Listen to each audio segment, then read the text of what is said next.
আলুর চপটা কিন্তু নরমাল না, একবার বানালে প্লেট খালি হবেই।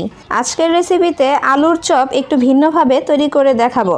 আসসালামু আলাইকুম প্রিয় দর্শক, চলে এসেছি নতুন আরেকটি রেসিপি নিয়ে। আমার আজকের রেসিপি ভিন্নভাবে আলুর চপ তৈরি। আশা করছি অন্যান্য দিনের মতো আমার আজকের রেসিপিটিও আপনাদের কাছে ভালো লাগবে। এই আলুর চপ তৈরি করার জন্য লাগবে আলু। এখানে আমি 3টি বড় সাইজের আলু ছোট ছোট কিউব করে কেটে তারপর সিদ্ধ করে নিয়েছি। এখন একটি কাঁটা চামচের সাহায্যে আলুগুলোকে ম্যাশ করে নিতে হবে। আপনারা চাইলে পটেটো ম্যাশার দিয়েও এখানে ম্যাশ করে নিতে পারেন, তবে আলু ম্যাশ করা হলো কথা, তো খুব ভালোভাবে এটাকে ম্যাশ করে নিতে হবে। আমি এখানে আলুগুলোকে ম্যাশ করে নিয়েছি, দেখতে পাচ্ছেন খুব ভালোভাবে ম্যাশ হয়ে গিয়েছে। এখন অ্যাড করে দিচ্ছি স্বাদ মতো লবণ, হাফ চামচের চেয়ে একটু কম মরিচের গুঁড়া। এখানে যে যেমন ঝাল খেতে পছন্দ করেন সেই অনুযায়ী ঝালটা দিয়ে দিবেন। দিয়ে দিয়েছি হাফ চামচের চেয়ে একটু কম কালো গোলমরিচের গুঁড়া, 2 টেবিল চামচ ধনেপাতা কুচি দিয়ে এটাকে প্রথমে একটু ভালোভাবে মিশিয়ে নিতে হবে। এখানে আমি ঝালের জন্য মরিচের গুঁড়া দিয়েছি, আপনারা চাইলে কাঁচা মরিচটাও দিতে পারেন, তবে এখানে একটু কুচি করে কাঁচা মরিচটা তারপরে দিতে হবে। মিশানো হয়ে গেলে এখানে অ্যাড করে দিতে হবে কর্নফ্লাওয়ার। এখানে আমি 3 টেবিল চামচ কর্নফ্লাওয়ার দিয়েছি, আর কর্নফ্লাওয়ারের পরিবর্তে আপনারা চাইলে চালের গুঁড়াটাও দিতে পারেন, তবে কর্নফ্লাওয়ার দিলে এটার যে একটা বাইন্ডিং সেটা খুব সুন্দর আসে। দিয়ে এটাকেও খুব ভালোভাবে মিশিয়ে নিতে হবে। তো আমি প্রথমে কাঁটা চামচ দিয়ে মিশিয়ে নিচ্ছি, কিন্তু ভালোভাবে মিশানোর জন্য এটাকে হাত দিয়ে মিশিয়ে নিতে হবে। কিছুক্ষণ কাঁটা চামচ দিয়ে মিশানোর পর আমি এখন হাত দিয়ে এটাকে মিশিয়ে নেব। আপনারা চাইলে প্রথম থেকে এটাকে হাত দিয়ে মিশিয়ে নিতে পারেন। তো এখন এটাকে আমি হাত দিয়ে খুব ভালোভাবে মিশিয়ে নেব, মানে মথে নিতে হবে, একটা ডো তৈরি করে নিতে হবে। এইভাবে করে আলুর চপ তৈরি করলে খেতে কিন্তু অনেক মজার হয়। আপনারা বাসায় একবার হলো ট্রাই করে দেখবেন। তো ভালোভাবে মিশানো হয়ে গেলে এখন একটা ফিরির উপরে নিয়ে এটাকে 4 ভাগে আমি ভাগ করে নেব।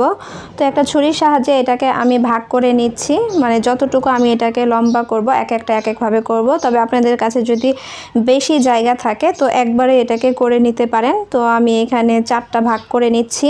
এই ভাগগুলি থেকে একটা ভাগ নিয়ে এভাবে করে রোল করে আমি লম্বা করে তারপরে রেখে দিচ্ছি। তো এভাবে করে আমি বাকি সবগুলোকে এখন করে নেব। আমি আমার পছন্দ অনুযায়ী এটাকে শেপ দিয়ে নিচ্ছি, আপনারা আপনাদের যে কোনো পছন্দ অনুযায়ী শেপ দিয়ে নিতে পারেন। তবে আগেই বলেছি যে খাবারে একটু ভিন্নতা আসলে কেমন হয়, তো এর জন্য আমি আপনাদেরকে একটু ভিন্নভাবে দেখাচ্ছি। তো আমি এখানে একটা কাঁটা চামচের সাহায্যে এর গায়ে একটু ডিজাইন করে নিচ্ছি, মানে কাঁটা চামচ দিয়ে এর উপরে একটু চাপ দিলেই সুন্দর একটা ডিজাইন হয়ে যাচ্ছে চ্যাপ্টা আকারে। তো এভাবে করে আমি সবগুলোকে করে নিয়েছি। তো এভাবে করে তো আর ভাজা যায় না, তো একটা ছুরির সাহায্যে এর মাঝখান থেকে আমি এটাকে এখন কেটে নেব। এইভাবে করে ছোট ছোট পিস আকারে এখন সবগুলো আমি কেটে নেব। আমি আপনাদেরকে একটা দেখিয়ে দিচ্ছি, দেখুন দেখতে কেমন হয়েছে। আমার কাছে কিন্তু খুবই ভালো লেগেছে। তবে আপনারা চাইলে এখানে যে কোনো ডিজাইন দিয়ে এটাকে তৈরি করে নিতে পারেন। চাইলে গোল গোল করে যে কোনো সাজের মাধ্যমেও এটাকে তৈরি করে নিতে পারেন। তো আমি এখানে সবগুলোকে কেটে নিয়েছি, দেখতে পাচ্ছেন। এখন এটাকে একপাশে রেখে এখানে একটা বাটি নিয়ে এর মধ্যে একটা ডিম দিয়ে দেব। এতে সামান্য পরিমাণ লবণ দিয়ে একটা কাঁটা চামচের সাহায্যে এটাকে খুব ভালোভাবে ফেটিয়ে নিতে হবে, যেন এর ভেতরে কোনো লামস না থাকে। তো আমি এখানে খুব ভালোভাবে ডিমটাকে ফেটিয়ে নিয়েছি। আর ডিম ফেটানো হয়ে গেলে এখন এটাকে এক পাশে রেখে দেব। এখন নিয়ে নেব ব্রেড ক্রাম্বস। এখানে আমি পাউরুটিটাকে ব্লেন্ডারে গুঁড়ো করে নিয়েছি, আপনারা চাইলে এখানে বিস্কুটের গুঁড়োটাও নিতে পারেন। তো এখান থেকে একটা করে আলুর চপ নিয়ে ডিমের মধ্যে ডিপ করে কাঁটা চামচের সাহায্যে উল্টে পাল্টে দোনো পিঠ ডিপ করে নিতে হবে। তারপরে কাঁটা চামচের সাহায্যে উঠিয়ে এই ব্রেড ক্রাম্বস দিয়ে কোট করে নিতে হবে। আর কোট করার সময় এটাকে খুব ভালোভাবে কোট করে নেবেন, যাতে এর গায়ে সম্পূর্ণভাবে এই ব্রেড ক্রাম্বসটা লেগে যায়। তো দেখতে পাচ্ছেন আমার একটা তৈরি হয়ে গিয়েছে, আর এরকম হয়েছে কোট করার পরে। আপনাদের সুবিধার্থে আমি আরও একটা করে দেখাচ্ছি। ডিমে এরকম করে ডিপ করে তারপরে এই ব্রেড ক্রাম্বস দিয়ে কোট করে নিতে হবে ওই একই নিয়মে। আর এভাবে করেই আমি সবগুলো তৈরি করে নিয়েছি, দেখতে পাচ্ছেন দেখতে কতটা সুন্দর লাগছে। এখন চলে যাব সরাসরি চুলায়। একটা প্যান বসিয়ে দিয়ে এতে পর্যাপ্ত পরিমাণে তেল দিয়ে প্রথমে গরম করে নিয়েছি। গরম হয়ে গেলে এর মধ্যে একে একে দিয়ে দেব আলুর চপগুলো।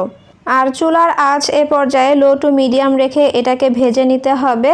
এক পিঠ ভাজা হয়ে গেলে আরেক পিঠ উল্টে দিতে হবে ওই পিঠ হওয়ার জন্য। তো আমি কাঁটা চামচের সাহায্যে এগুলোকে উল্টে দিচ্ছি। আর এইভাবে করে উল্টে পাল্টে এগুলোকে ব্রাউন কালার করে ভেজে নিতে হবে। আর চুলার আঁচ এ পর্যায়ে থাকবে লো টু মিডিয়াম। আর এটাকে রান্না করতে সময় লেগেছে 3 থেকে 4 মিনিট। এর মধ্যে এটা সুন্দরভাবে ভাজা হয়ে গিয়েছে দেখতে পাচ্ছেন। আর এভাবে করে আমি বাকি সবগুলোকে এখন ভেজে নেব। আর ভাজা হয়ে গেলে উঠানোর সময় একটা টিস্যুর উপরে উঠিয়ে নেব, এতে করে এর গায়ে যে অতিরিক্ত তেল আছে সেটা শুষে নেবে। ভাজার পরে দেখতে কতটা সুন্দর লাগছে, যেমন আকর্ষণীয় লাগছে তেমনি খেতেও কিন্তু অনেক দুর্দান্ত মজার হয়। চাইলে রমজান মাসে এভাবে করে আপনারা বাসায় আলুর চপ তৈরি করে নিতে পারেন। আর তৈরি হয়ে গেল ভিন্নভাবে আলুর চপ। আশা করছি আমার আজকের রেসিপিটিও আপনাদের কাছে ভালো লেগেছে।